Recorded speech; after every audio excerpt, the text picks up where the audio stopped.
gentlemen, it's Miss Saleri here. Thank you for joining me for this session of Bananas and Books. We're going to continue reading Stargirl today, so get yourself comfortable, get yourself a great snack, maybe something healthy, or something to drink. So we are going to read chapters 21 and 22. Just to recap from where we left off last week, Stargirl and Leo, their relationship seems to be growing. They're hanging out more, they're spending time alone together. But Stargirl seems to be going through this process that Archie calls of shunning, where she was the most popular girl. She's now the complete opposite. Not only is she unpopular, she's being ignored. But that doesn't really faze her because she is still doing all these really kind gestures out of the bottom of her heart. And Leo is having a hard time understanding her kindness, her compassion, and her empathy. So let's see how their relationship develops over these next two chapters. Chapter 21. On weekends and after dinner, we delivered many potted violets. Remember, that's something she was doing in the last chapter. And congratulation balloons. And cards of many sentiments. She made her own cards. She wasn't a great artist. Her people were stick figures. The girls all had triangle skirts and pigtails. You would never mistake her card for a Hallmark. But I've never seen cards more heartfelt. They were meaningful in the way that a school child's homemade Christmas card is meaningful. She never left her name. But finally, after much pestering from me, she did tell me how she knew what was going on in people's lives.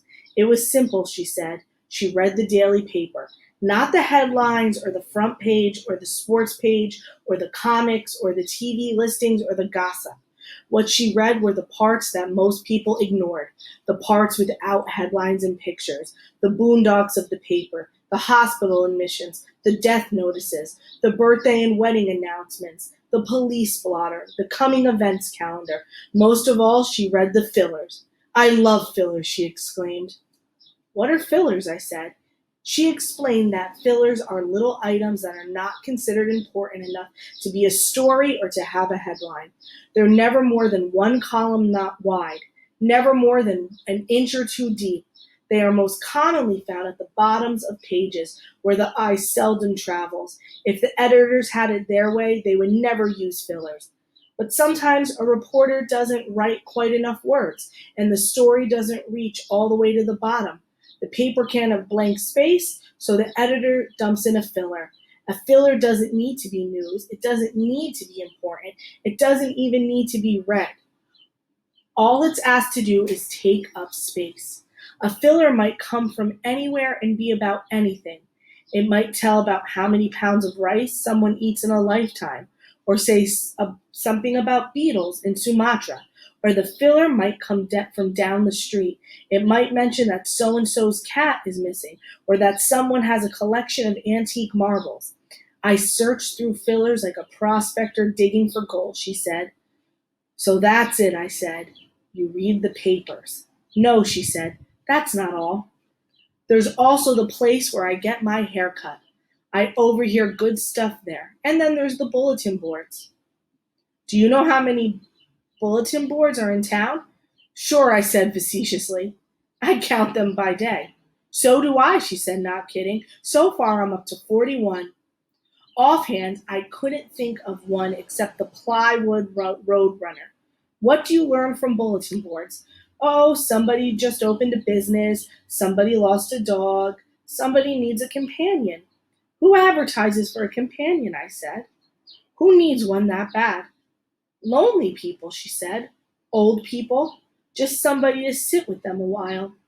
I pictured Stargirl sitting in a dark room with an old woman. I couldn't picture myself doing the same thing. Sometimes she seemed so far from me. We were passing Piece of Pizza. There's a bulletin board in there, she said. It was just inside the door. It was smothered with business cards and notices. I pointed to one that said, Odd Jobs, ask for Mike. Call this number.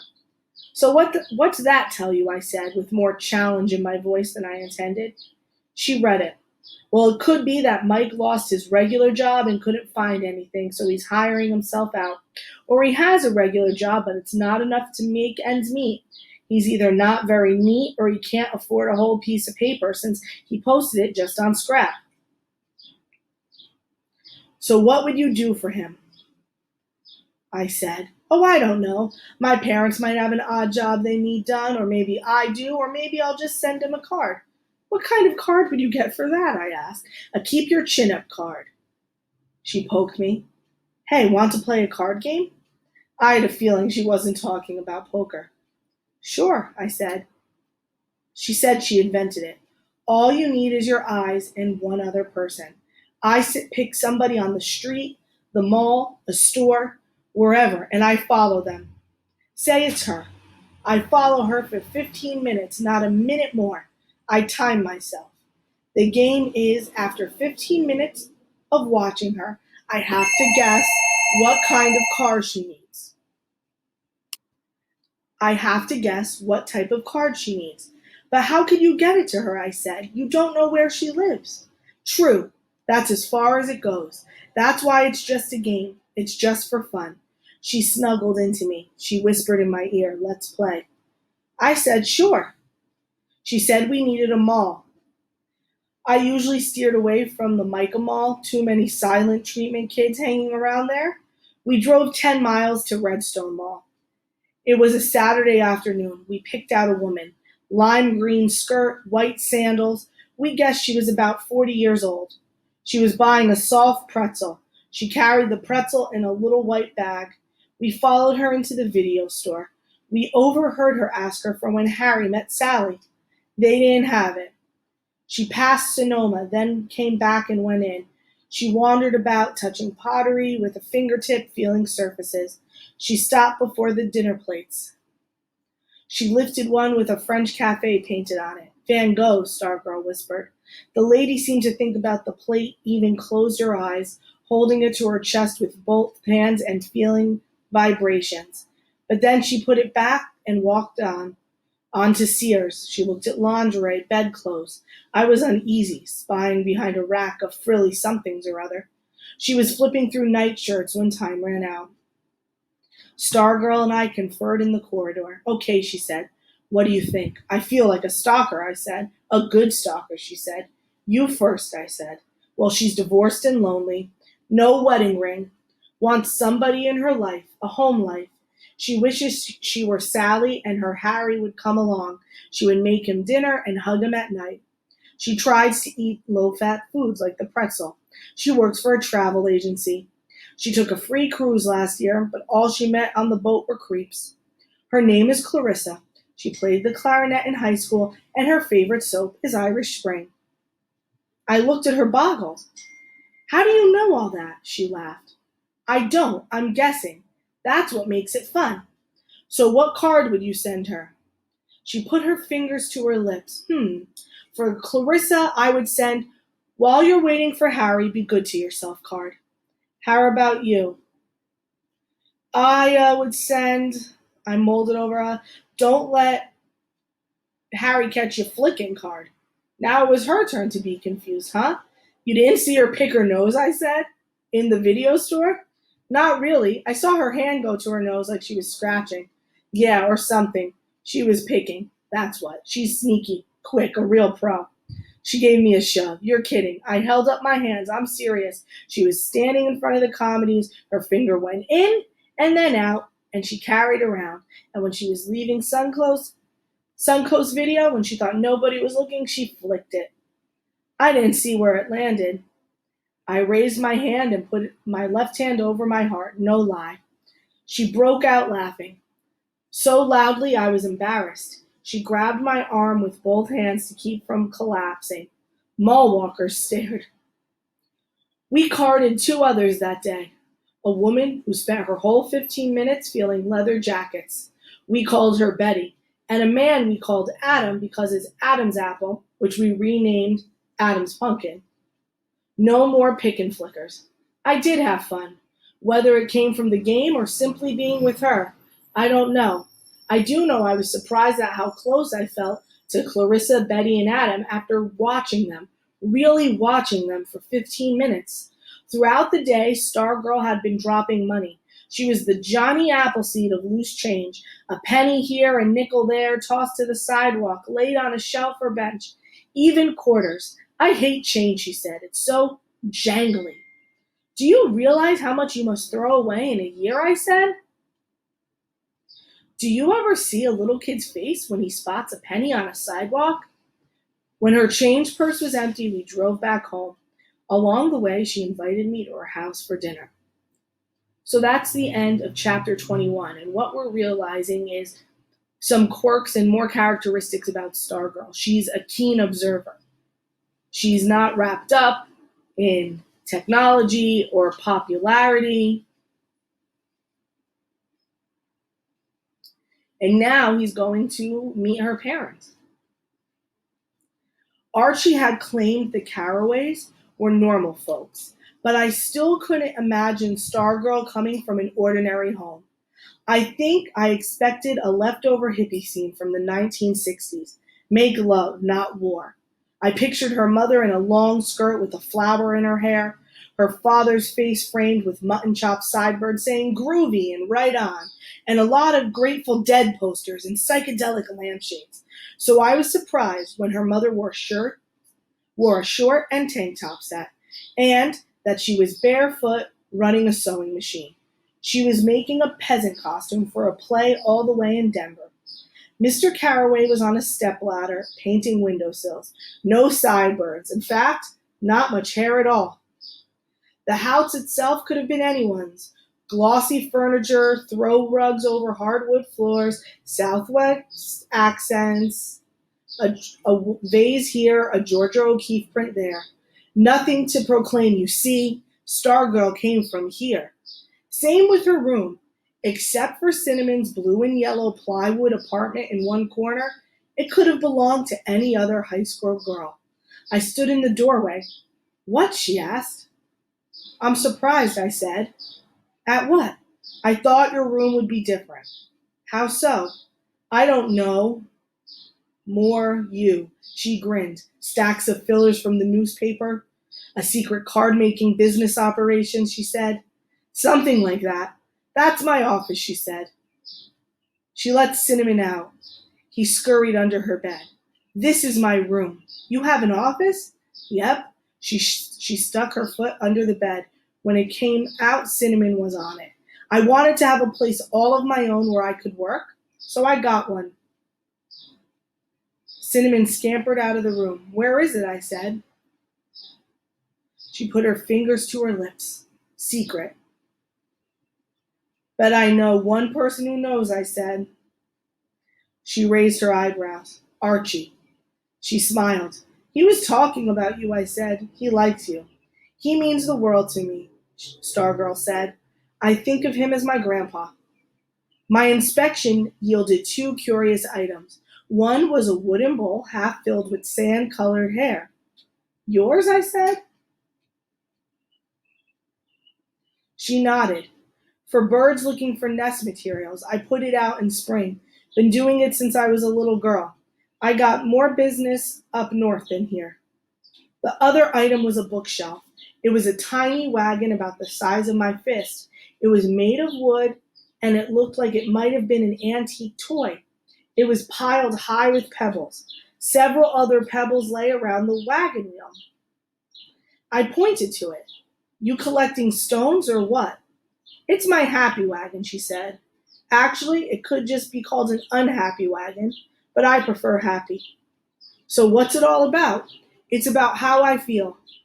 When something makes me happy, I put a pebble in the wagon. If I'm unhappy, I take a pebble out. There are 20 pebbles in all. I counted 3 on the shelf. So there's 17 in the wagon right now? Right. So that means you're pretty happy. Right again. What's the biggest number of pebbles you've ever had in the wagon? She gave me a sly smile. You're looking at it. So maybe being with Leo, she's adding pebbles to her wagon, and being with him makes her happy. It didn't seem like just a pile of rocks anymore. Usually, she said, it's more balanced. It hangs around 10, a couple to one side of the other, back and forth, back and forth. Like life. How close to empty did your wagon ever get? Oh, she said, as her face looked towards the ceiling. She closed her eyes. Once, down to 3. I was shocked. Really? You? She stared. Why not me? You don't seem the type. I don't know. I groped for the right words. What words? What words? What types? What type is the type? I shrugged. She picked up a pebble from the shelf, smiled at me, and put it in the wagon. Well, call me unpredictable. I joined the family for dinner. The 3 of us had meatloaf. The 4th, guess who, was a strict vegetarian. She had tofu loaf. No surprise that is probably Stargirl. Her parents called her Stargirl and Star, casually as if they were saying Jennifer or Jen. After dinner, we sat on her front step. She had brought her camera out. 3 little kids, 2 girls and a boy, were playing in the driveway across the street. She took several pictures of them. What are you doing? I asked. See that little boy in the red hat, she said. His name is Peter Sinkowitz. He's 5 years old, and I'm making a biography of him. For the 10th time that day, she had caught me off guard. Biography? Peter Sinkowitz was coasting down his driveway in a 4-wheeled plastic banana. The 2 little girls were running, yelling after him. Why would you want to do that? She snapped a picture. Don't you wish somebody came up to you today and gave you a snapbook called The Life of Leo Borlaug? And it's a record like a journal of what you did on such and such of a date when you were little, from the days you can't remember anymore. And there's pictures and even stuff you dropped or threw away like a candy bar wrapper, and it was all done by a neighbor across the street. And you didn't even know she was doing it. Don't you think when you're 50 or 60, you'd give a fortune to have such a thing? I thought about it. It was 10 years since I had been 6. It seemed like a century. She was right about one thing. I didn't remember much about those days, but I didn't really care either. No, I said, I don't think so. And anyway, don't parents do things like that? Family albums and all? One of the little girls managed to wrest the banana roadster away from Peter Sinkowitz. Peter started crying. I'm sure they are, she said, snapping a picture. But those pictures are all moments that are posed and smiling. They're not as real as this. Someday he's going to love having this picture of himself bawling while a little girl rides off in his toy. I don't follow him around like we did Clarissa at the mall. I just keep an eye out for him. A couple times a week, I jot down what I saw him doing that day. I'll do it for a few more years, then I'll give it to his parents to give him when he's older and ready to appreciate it. A puzzled look came over her face. She poked me with the elbow. What? Huh? I said. You're staring at me really funny, Leo. What is it? I blurted out, Are you running to be a saint? I regretted the words as soon as they left my lips. She looked at me. Her eyes looked hurt. Sorry, I didn't mean for that to sound nasty. How did you mean it to sound? Amazed, I guessed. At what? I laughed. What do you think? You. I laughed again. I stood before the steps facing her. Look at you. It's Saturday. I've been with you all day, and you spent the whole day doing stuff for other people, or paying attention to other people, or following other people, or taking pictures of other people. Which is why Leo is so surprised. She's a high school girl, and she is considerate and empathetic and goes out of her way to make other people happy.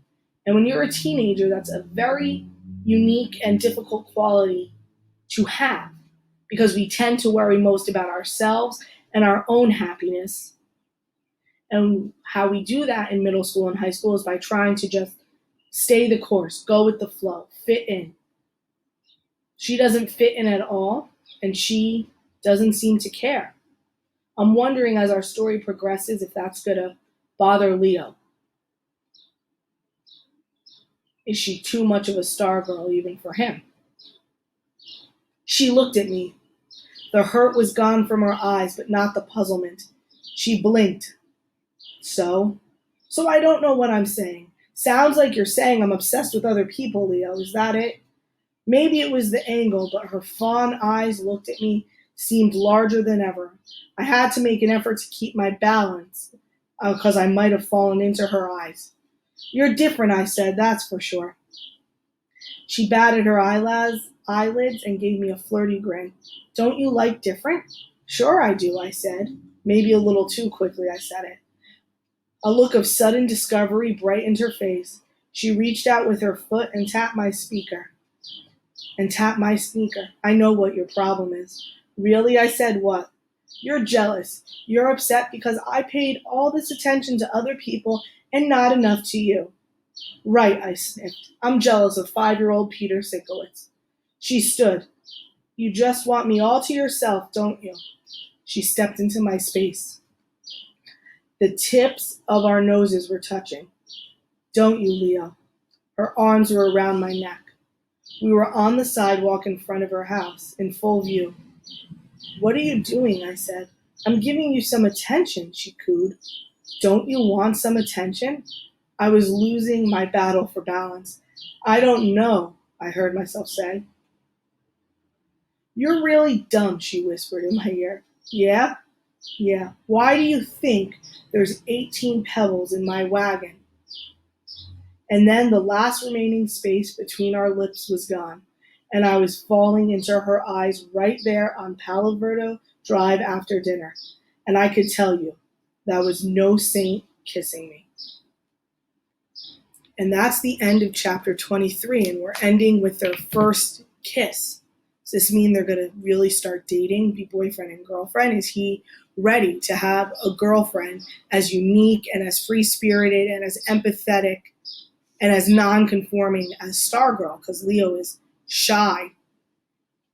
And up until a few months ago, wanted to just fit in. I can't wait to see how their friendship and now love story unfolds. This is Miss Larry signing off. Thank you for joining me in Library Land.